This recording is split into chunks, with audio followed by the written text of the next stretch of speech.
Hallo und herzlich willkommen bei Schuhgelaber. Mein Name ist Christoph. In dem heutigen Interview spreche ich mit Julian von StrikeFit und wir stellen uns die Frage, wie werde ich fit durch Kampfsport?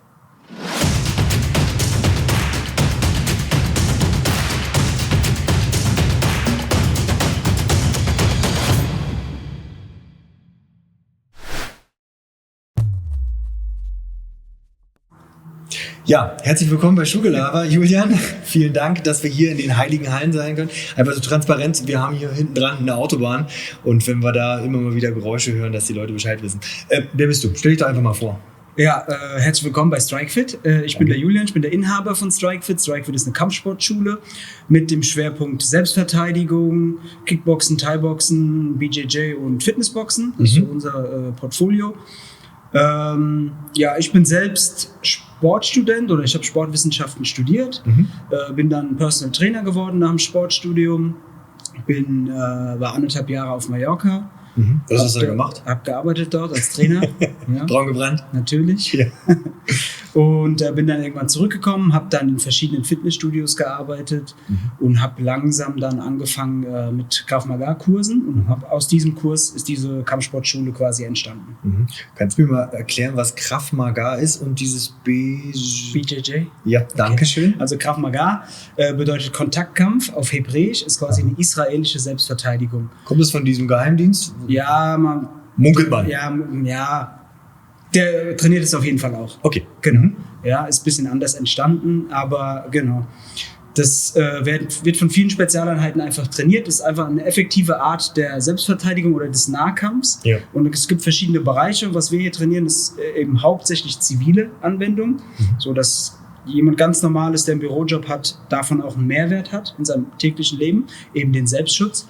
Und dann gibt es aber auch Gebiete für sag ich mal, Law Enforcement, das ist zum Beispiel, was die Polizei braucht, Gebiete für Türsteher, was Türsteher brauchen, Gebiet für reine Frauenselbstverteidigung, Kinderselbstverteidigung, also verschiedene Sparten gibt es. Genau. Und die bietet ihr aber auch alle an? Genau, für Frauen und für Kinder bieten wir auch an. Okay, aber nicht jetzt für Polizei? Für Spezialeinheiten so eher weniger. Okay. Genau.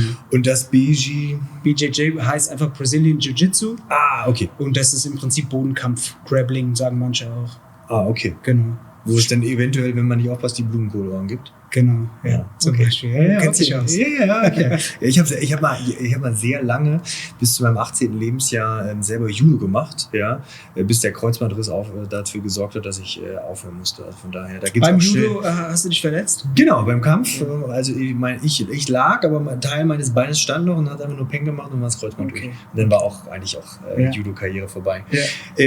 Wie bist du denn ausgerechnet zu Krav Maga gekommen? Warum nicht? Ich sage jetzt mal ganz klassisch, hört man ja häufig, ja okay, jetzt Judo wie in meinem Fall oder Karate oder Taekwondo. Warum diese Spezialisierung auf Krav Maga? Wie kommt man dazu? Also ich habe mit Kickboxen angefangen. Das war so der erste Kontakt zum Kampfsport.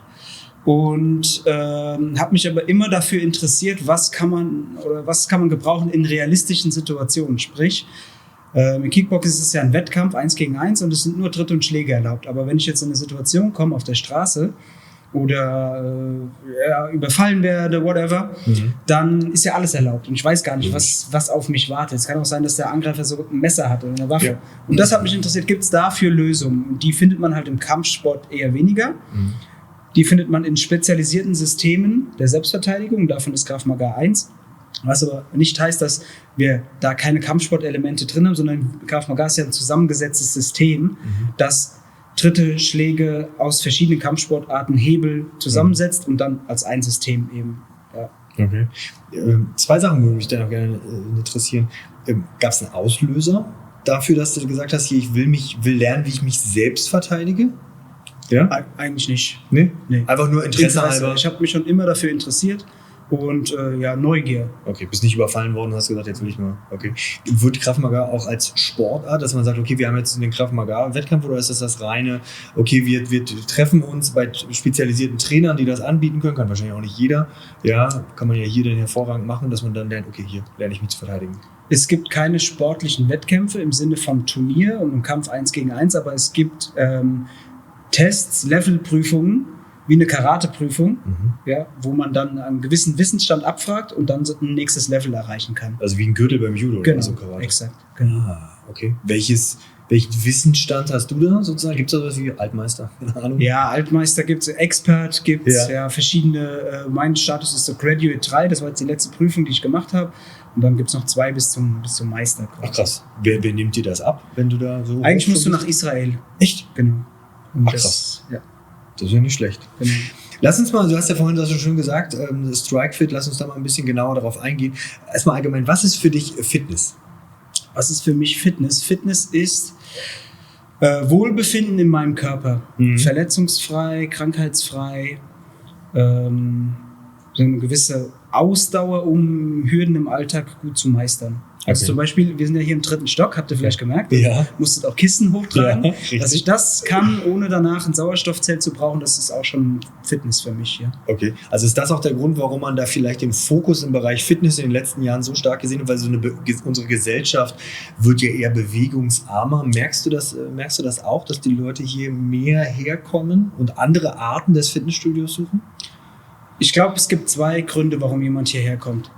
Ein Grund ist Gesundheit, also mehr Bewegung. Die sitzen den ganzen Tag im Büro, mehr Bewegung, die haben vielleicht schon Rückenschmerzen, die haben andere Wehwehchen, Übergewicht, schlechte Kondition. Das ist ein Grund. Der andere ist Stressreduktion und Ablenkung vom Alltag. Okay. Also wenn man ein ganz, ganz intensives Training hier macht, dann hast du keine Zeit, an die Probleme von morgen zu denken. Du hast keine Zeit, dir über irgendwas anderes, außer das, was du in dem Moment im Training machst, Gedanken zu machen. Und das ist eine Art Meditation, aktive Meditation und Stressreduktion, es bildet Widerstandsfähigkeit und das ist, glaube ich, ein ganz, ganz großer Treiber für Leute, hierher zu kommen. Ist das auch der Unterschied zu einem normalen Fitnessstudio? Also vielleicht kannst du noch mal ein bisschen herausstellen, dass auch jeder versteht.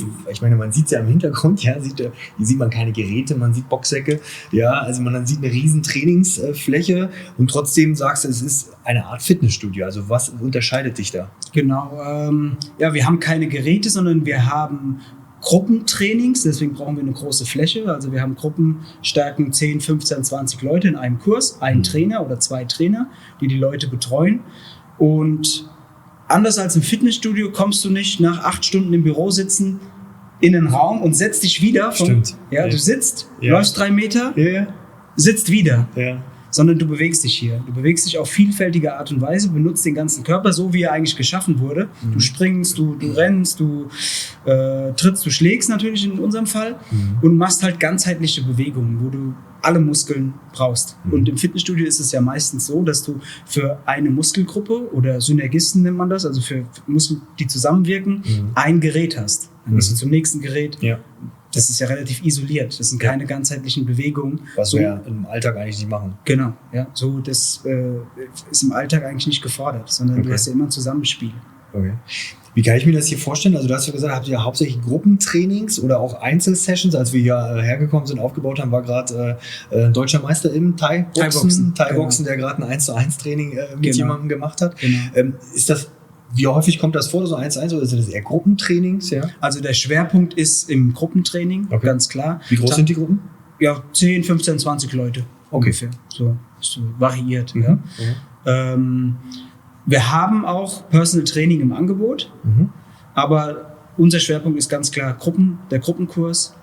Und wenn jemand darüber hinausgehend speziell an einzelnen Zielen, die er hat, arbeiten will, also in irgendeinem Bereich besser werden will und diese Lernkurve, sag ich mal, exponentiell steigern will zu einem Gruppenkurs, oder ihm einfach die Trainingszeiten nicht passen, das heißt, er ist vielleicht beruflich so eingebunden, dass er abends um 18:30 Uhr kann er nicht in den Kurs kommen, dann ist für den Personal Training was. Und dann bieten wir auch Personal Training an. Okay. Und die kommen dann zu dir oder hast du mehrere Personal Trainer? Je nach Schwerpunkt. Also ich mache zum Beispiel kein Thai-Boxen, ich mache kein BJJ, ich mache rein Krav Maga und Kraft und Fitness. Okay. Und wer das trainieren möchte, kommt zu mir. Und in den anderen Sportarten haben wir immer einen Experten. Jetzt hast du ja gesagt am Anfang, dass du auf Mallorca warst, die es wahrscheinlich auch ganz gut gehen lassen hast. Ja. Wie kam es denn, dass du sozusagen von der Zeit als angestellter Trainer hin zur Selbstständigkeit, wie kamst du zu der Idee, StrikeFit sozusagen zu gründen?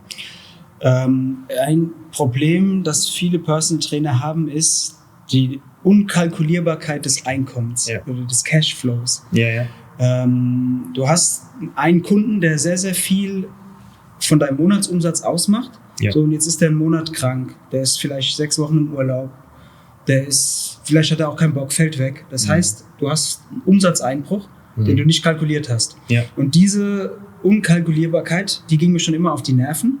Plus die Unzuverlässigkeit von Kunden, die kurzfristig absagen, die abspringen, die den Plan, den ich mir gemacht hatte für den Tag, dann muss ich dahin fahren, dann muss ich da sein, durcheinander bringen. Davon wollte ich mich unabhängig machen und eben in diesem Kurssystem hast du eine Uhrzeit und du hast eine Mitgliedschaft. Okay. Und wer kommt, der kommt, dem kann ich helfen. Und wer nicht kommt, der zahlt und dem kann ich aber auch nicht helfen. Der Klassiker sozusagen, ja. Genau, ja. Das heißt, ich biete das Angebot, aber letzten Endes muss die Person selbstständig und eigenmotiviert zum Kurs kommen. Genau. Und wie ist da so eure Quote? Kommen die Leute hier häufiger her? Also ich sag mal, du wirst wahrscheinlich auch merken, ja, wir bewegen uns, wenn wir das aufnehmen, hier Richtung Jahresende. In ein paar Wochen werden wahrscheinlich die Mitgliedszahlen wieder nach oben gehen, ja, und dann nimmt es wieder ab. Ja. Aber wie ist das?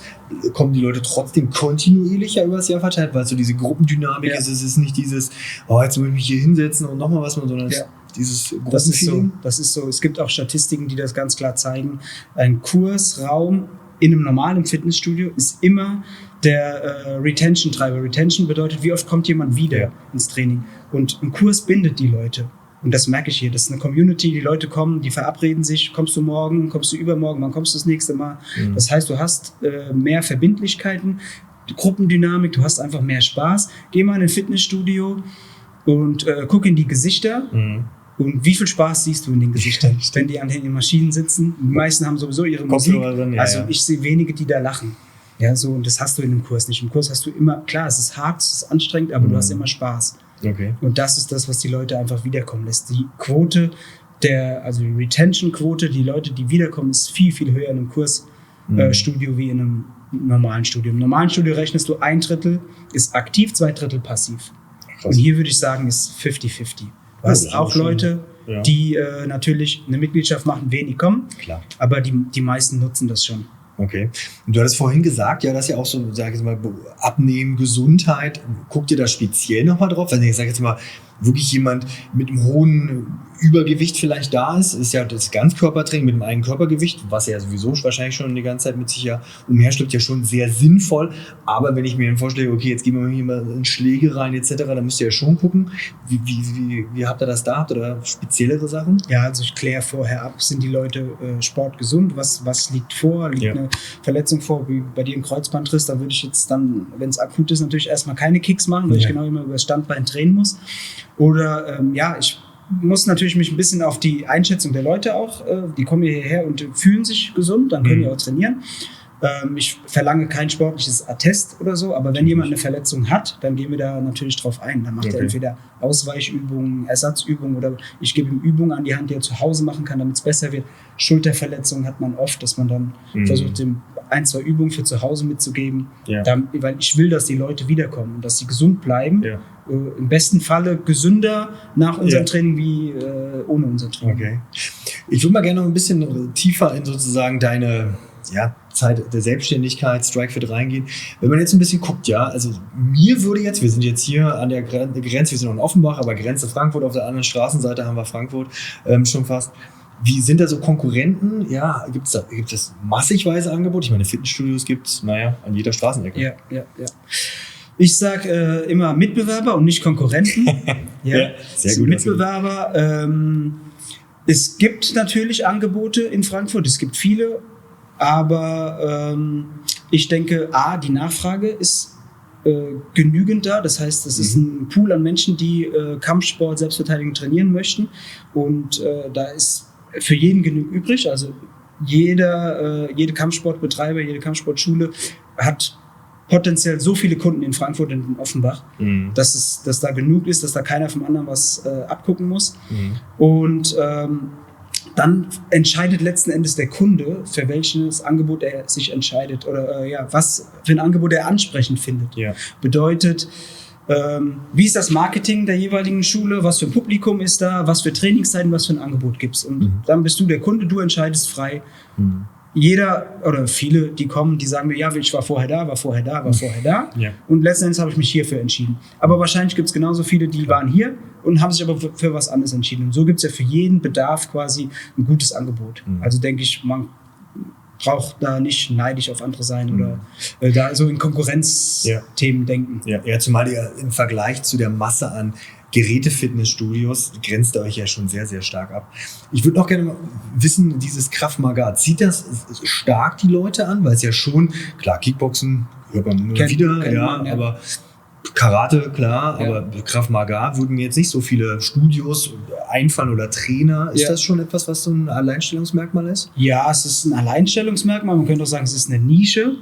Aber es ist, so würde ich behaupten, auf dem Weg zu einem Trend. Echt? Ja, weil viele Hollywood-Stars zum Beispiel, dann hört man, trainieren Krav Maga, auch deutsche Schauspieler trainieren Krav Maga, dann liest man es schon mal hin und wieder mal und wenn man googelt effektivste Selbstverteidigung, dann kommt Krav Maga. Also von daher ist es vielleicht so auf dem Weg zum Trend, aber es ist immer noch eine Nische. Aber es ist doch eigentlich perfekt für dich, wenn das auf dem Weg zum Trend ist, weil so viele Trainer und wahrscheinlich auch mit deinem Expertenlevel wird es wahrscheinlich nicht geben hier in der Umgebung oder in Deutschland. Also es ist ja eigentlich perfekt.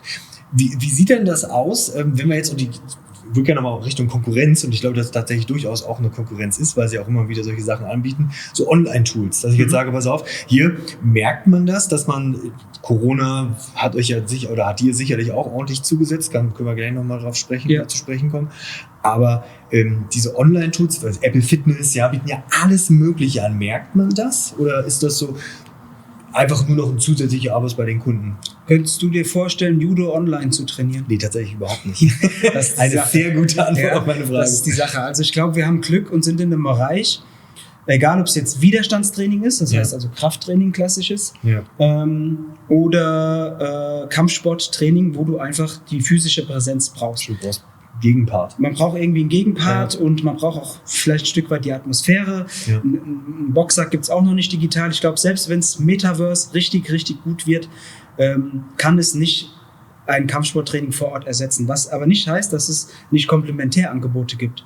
Also wir haben ja selbst eine Online-Plattform, wo wir Videos zur Verfügung stellen für verschiedene Selbstverteidigungstechniken. So Lernvideos? Genau. Okay. Oder Fitnessbox-Einheiten. Das kann man alles zu Hause machen, aber komplementär, finde ich. Okay. Und ein Stück weit wird man immer den Unterricht vor Ort brauchen, hoffe ich. Kann sein, dass es in 10 Jahren anders ist. Ich glaube 100%. Ja. Also aber man braucht diesen Kontakt. Ja. Und das kann man schwer ersetzen digital, glaube ich. Also sprich, wenn ich bei euch eine Mitgliedschaft abschließe, dann habe ich zum einen das Physische vor Ort, habe aber auch die Möglichkeit, mir nochmal ein zusätzliches Training online, jetzt über Weihnachten, wenn ich bei der Familie bin und nicht dann kann ich da ebenfalls auch zurückgreifen. Wenn du auf Reisen bist, kannst dich einloggen, kannst dir noch was anschauen. Ja, cool. Große Mitgliedschaft dann. Wie war das mit bei euch oder bei dir mit Corona? Also klar, war eine harte Zeit. Jetzt wird es nicht gerade einfacher. Hier ist schön angenehm warm drin. Also sprich Energiekosten. Ja. Aber wie war die Corona-Phase? Oder hat das dazu geführt, dass du diese Online-Plattform gemacht hast? Genau, das hat dazu geführt, okay, scheiße, was machen wir jetzt? Wie lange dauert das? Keiner wusste das. Der erste Lockdown war ja noch dann soft. Aber da hat man ja auch gedacht, ich habe gedacht, es wird viel länger dauern und deswegen haben wir da auch angefangen direkt mit der Online-Plattform. Aber dann war der zum Glück relativ schnell vorbei, aber dann kam der Oberhammer. Dann kam 2020, November bis, glaube ich, in den Mai Sport sozusagen verboten, also Indoor verboten und mehr Kontakt mit mehr als einer Person auch verboten, zeitweise. Ja. Und das war eine harte Zeit. Okay. Und da bin ich heute noch so dankbar, dass wir so eine geile Community hatten, die auch die Beiträge teilweise weitergezahlt haben, der konnte und die uns einfach getragen haben, sonst gibt es es heute nicht mehr. Wir haben natürlich versucht, von unserer Seite so viel Angebot zu schaffen, wie immer im gesetzlichen Rahmen möglich war. Sprich, sobald 1:1 Training war, haben wir 1:1. Sobald mit 1,50 Meter Abstand, gab es dann auch eine Zeit lang, haben wir mit 1,50 Meter Abstand trainiert. Lustig vor das Thai-Box-Training, was ich vorhin gesehen habe. Dann haben wir Schattenboxen gemacht. Ich habe das vorgemacht und die anderen haben es nachgemacht. Und da stand einer. Maske? Oder? Ohne Maske, aber draußen war es ja. Ihr habt doch draußen? Erstmal draußen. Wir haben erstmal alles draußen gemacht, die ersten Monate, bis es dann drinnen wieder erlaubt war. Und dann, da haben wir das dann wieder, haben wir wieder einen Rückschritt gemacht, haben wir draußen schon wieder in der Gruppe erlaubt und drinnen wieder nur mit Abstand. Und so haben wir uns natürlich dieses Jahr gehangelt. Aber jetzt ist ja alles wieder sozusagen normal. Merkt man, dass die Leute immer noch die Online-Plattform vernünftig nutzen oder sagen die, nee, ich komme hierher? Gegen Winter wird es immer mehr. Also im Herbst wird es jetzt mehr wieder. Ja. Ich denke, im Januar wird es nochmal mehr werden, weil es gibt auch Leute, die zum Beispiel auf dem Land irgendwo wohnen und die gar keine Kampfsportschule in der Nähe haben. Die gehen ins Internet, die gucken, wie kann ich das vielleicht zu Hause für mich trainieren. Für die ist das interessant. Okay. Leute, die in der Stadt wohnen, die hier in Frankfurt und Offenbach wohnen, die gehen in ein Studio, glaube ich, ehrlich gesagt. Apropos Mitglieder, die hier in der Nähe wohnen, wie schafft ihr es, dass sozusagen die Mitglieder zu euch kommen? Ist das sozusagen, macht ihr da spezielle, Events? Jetzt haben wir natürlich hier schon durchaus auch eine Plattform, wo man ja für Bekanntheit sorgen kann. Aber wie schafft es, neue Mitglieder sozusagen zu werben? Das ist ein großes Spektrum an Marketing quasi. Ich nutze jede Chance, um Aufmerksamkeit zu erregen. Ja. Ja, sei es die Kanäle, Social-Media-Kanäle, Instagram etc., YouTube. Sei es ganz normales Offline-Marketing, Flyer liegen hier vorne. Dann haben wir Aktionen, wo Leute ihre Freunde mitbringen können, also Mitglieder ihre Freunde mitbringen können. Alles, was man klassisch zur Kundengewinnung machen würde. Ja. Okay. Werbeanzeigen, Werbung schalten. Gibt es auch mal so Sportevents? Wir kommen gleich nochmal zu dem Bereich Schule, ja, wo du ja auch aktiv bist. Das ist sicherlich auch nochmal eine Möglichkeit, so einen ersten Fuß reinzubekommen, oder? Absolut. Also ich bin ja öfters mal bei Schulklassen oder sogar in Kita-Gruppen. In der Kita? Ja, in der Kita. Ja, fängt ganz klein an. Bin immer montags und freitags in der Kita. Ach, regelmäßig in einer speziellen Kita? Ja, in zwei. Wo das eigene Kind dann irgendwann reingeht, oder was? Hoffentlich. Ja, schlau. Okay, das sind was quasi... macht man da? Ja, ich mache eine Mischung aus Selbstverteidigung und Bewegungsschulung. Ganz wichtig, glaube ich, in dem Alter. Einfach, es fängt an mit auf einem Bein stehen. Das sind viele Kinder überfordert. Und ich finde, also wenn man 5 oder 6 ist, muss man auf einem Bein stehen können. Schon vorher hoffentlich, aber ja. So, und das sind einfach grundlegende Bewegungen, die wir machen. Dann frage ich zum Beispiel, wo sind die Knie? Teilweise fängt es auch mit Sprache an. Also da sind auch Kinder dabei, die dann nicht gut Deutsch können und dann lerne ich mit denen, okay, wo ist der Ellenbogen, wo ist der Knie? Dann machen wir eine Übung, wo wir Knie zum Ellenbogen zum Beispiel, dass sie wissen, okay, der Körperteil heißt so, das heißt so und dann versuche ich ein bisschen Selbstverteidigung mit einzubauen, mit Verhaltensweisen mit an die Hand zu geben. Ja. Was ist ein Notausgang, wie ist die Nummer von der Feuerwehr und so Geschichten. Das kann man alles schon in der Kita machen. Und so kriege ich natürlich auch Interessenten, dann Eltern, das ist aber cool, was macht ihr da? Entweder haben die ein älteres Kind, ich habe aber auch schon eine Mutter, die dann kam, die selbst mitgemacht hat. Und so kann man auf jeden Fall immer auf sich aufmerksam machen. Okay. Jetzt hast du ja auch vorhin gesagt, dass ihr relativ viele Trainer habt. Wie viele Trainer hast du hier? 6 oder 7. 6 oder 7. So ein Pool erweitert bestimmt über 10, okay. Weil immer mal jemand ausfällt. Jetzt im Winter ist jemand krank, sagt ab, dann brauche ich eine Vertretung. Ja. Also bestimmt ein Pool von 10. Wie findet man die? Ich meine, du brauchst ja schon speziellere Leute, weil du willst ja Trainer haben, die in einer Kampfsportart was können, eine Trainerausbildung haben. Ja. Wie findet man die? Netzwerk. Ja? Netzwerk, manchmal ein bisschen Glück, dann wird vielleicht der ein oder andere Trainer über einen Kanal, über Instagram zum Beispiel, auf uns aufmerksam, schreibt uns an, sucht ihr Trainer. Und so. Kommen die aktiv auf euch zu? Genau, ja. Okay. Und so habe ich mir ein Netzwerk aufgebaut, Mund-zu-Mund-Propaganda. Ein Trainer kennt einen anderen Trainer, weil die zusammen abhängen oder so. Ja. Aber Festangestellte hast du da nicht, die arbeiten dann wahrscheinlich auf Rechnung oder Rechnungsbasis. Okay. Genau. Und du bist der Einzige, du bist sozusagen derjenige, der sich um alles kümmert, vom Trainer über Verwaltung. Genau. Krass. Was würdest du sagen? Du hast ja auch gesagt, dieses Personal Training, das Gruppentraining. Welchen Anteil haben da so einzelne Bereiche? Habt ihr da hauptsächlich den Bereich Gruppentraining oder Personal Training ist nur ergänzend? Personal Training ist nur ergänzend. Gruppentraining sind 80%. Okay. Was denkst du, warum nehmen die das nicht? Also ist zu teuer. Okay, gut. Aber was würde für dich sprechen? Also zu teuer ist falsch ausgedrückt. Ist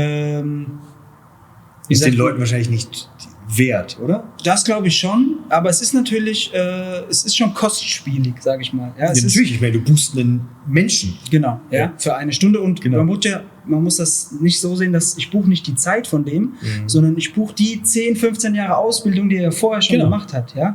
Und diese Expertise, das müsste eigentlich die Stunde 500 € kosten. Bei uns kostet 100, also von daher ist eigentlich okay. Schon fair. Ist fair, ja. Und so sehe ich das und so ist das auch, weil jetzt zum Beispiel der Kevin, das ist deutscher Meister im Thai-Boxen, der vorher Europameister, genau. Und der trainiert vielleicht schon 20 Jahre Thai-Boxen. Diese ganzen Erfahrungen kriegst du gebündelt, das Wissen in einer Stunde. Krass. Wie viel ist dir das wert? Das ist die Frage. Aber natürlich ist es auch ein Kostenfaktor. Nicht jeder kann sich das leisten und deswegen ist einfach ein kleiner Anteil. Was würdest du sagen, was ist der Vorteil am Personal Training? Neben der Expertise kommen da auch Menschen, die sagen, oh, ich will mal meiner Technik was verbessern, auch als Vorbereitung auf den Wettkampf? Personal Training ist fast nur technisch, weil Auspowern, dich fertig machen, das kannst du auch im Gruppenkurs, kannst du auch alleine. Du brauchst keinen Trainer für. Details, Technikverbesserung, das sind Sachen, wo du einen Personal Trainer gut gebrauchen kannst, weil der in einer Stunde nur dich sieht. Stimmt. Und der kann sich auch vorher überlegen, okay, was sind deine Ziele, zielgerichtet auf deine Ziele sich ein Programm zurechtlegen. Und das geht im Gruppenkurs nicht. Im Gruppenkurs ist der Trainer auch dafür da, dich zu verbessern, aber er hat 15 andere. Ja. Und die Stunde ist begrenzt, also die Zeit ist auch begrenzt. Aber in einer Stunde, die sind für dich so wie 3 Stunden Gruppentraining, 4 Stunden, 5 Stunden Gruppentraining. Und deswegen ist exponentiell die Lernkurve. Womit kommen die meisten im Personal Training auf einen zu? Also wollen die sagen, hier, ich möchte gerne mit dir zusammen, dass du mir Krav Maga nochmal ein bisschen intensiver beibringst? Oder ist es dieses Fit machen auf den Wettkampf? Oder was nimmst du die meisten Anteile? Fit machen auf dem Wettkampf gibt es so im Bereich Kickboxen, Thai-Boxen. Im Bereich Krav Maga sind es oftmals Anfänger, die sagen, ich fühle mich noch nicht fit für die Gruppe. Ich möchte erst ein Grundlevel an Skills, um dann im Gruppentraining weiterzumachen. Gibt es auch so als Initialzündung, was ich super finde. Manchmal bekommt es auch jemand geschenkt, bekommt 5 Stunden Personal Training geschenkt. Was ist das für ein geiles Geschenk? Ich sagen, besser als eine Playstation. Ja, wenn man jetzt einen Jugendlichen nimmt, besser als eine Playstation, schenkt ihm doch 5 Trainerstunden. Ist doch krass. Ja. Genau, und also mannigfaltig, würde ich mal sagen, vielseitig die Gründe, warum jemand ins Personal Training geht. Okay. Jetzt darfst du mal ein bisschen träumen. Strikefit in 10 Jahren. In 10 Jahren haben wir das Gebäude nebendran noch. Sehr gut.